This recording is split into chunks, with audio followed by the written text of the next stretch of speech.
Leukemia is a disease of the bone marrow and blood that is known to affect normal blood cell production. Normal blood cells have a limited period of life and they need to be constantly replaced by fresh, young cells to carry on their activity. There is a type of cell within the bone marrow, stem cell, that matures into the type of blood cells that the body needs. In normal condition, these stem cells develop either into red blood cells, white blood cells or platelets, into a controlled way. Leukemia perturbs the normal development of blood cells and causes the accumulation of partially developed cells that aren't able to fulfill their role inside the organism. Judging by the speed of development and the persistence of the disorder, there are two types of leukemia: acute leukemia and chronic leukemia.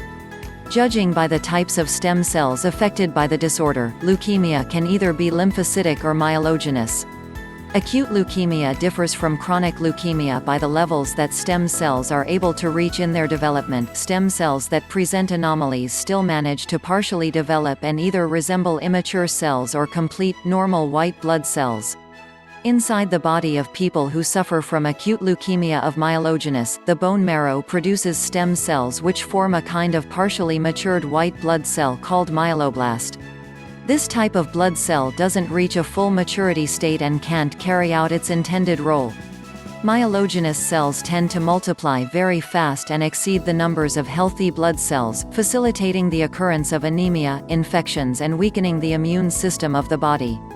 The diseased cells can also spread to other places of the organism, such as organs. As statistics indicate, there are lots of annual cases of the disease, acute leukemia of myelogenous form being the most common type of leukemia. Although the disease is known to regress quickly when the appropriate treatment is administered, if left untreated it may cause the death of the affected person. This form of leukemia tends to recidivate and it can redevelop with time. Regardless of age and sex, many people are diagnosed with forms of leukemia. Children tend to respond better to some types of leukemia, while adults difficultly cope with the disease. The cases of acute leukemia exceed those of chronic leukemia by approximately 10%. Older adults seem to be affected the most by acute leukemia. Around 2/3 of acute leukemia cases seem to occur after the age of 60. Leukemia is a serious form of cancer and it needs immediate treatment. If treated correctly, especially in its incipient stages, leukemia can be successfully overcome.